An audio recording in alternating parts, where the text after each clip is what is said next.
most of us, if we look at terms of 5 levels of evangelistic leadership, we have basic seed sowers, people that share the gospel. That would be level 1. Then when we can help them form churches, this is a church that's got different elements within it, we call them church planters, level 2.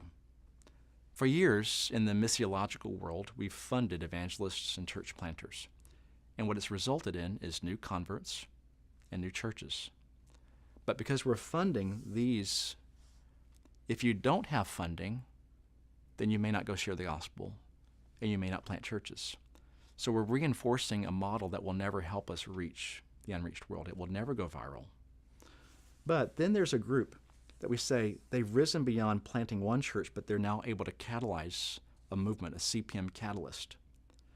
And a level 4 would be, I've not only catalyzed it myself, but I could train others to do the same thing in different locales. So I can go into a context and train these nationals to do it.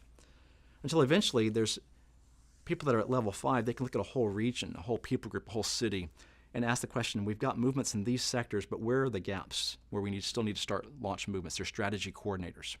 So here's the deal. A lot of us, we put our money over here. Honestly, for me, I was funding some national guys in East Asia, and I called them church planters. And what they did was they planted churches.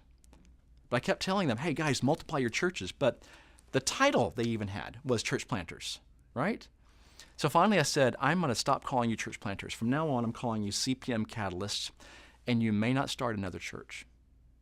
You may only help these churches that have started to start multiplying and starting new churches. It was a key shift for me. It was a key shift for them. And here's what I found.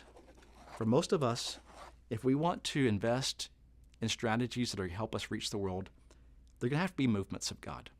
And that means we have to put our money on the right side of this line, investing in catalytic work, people that can train others in catalytic work, and people that can engage a whole region, a whole city, a whole people group with the gospel. So in 24:14, we're saying any monies that we inject, there's 2 values we have. Number 1, we always want indigenous resources to be the priority. So if they can fund it, great.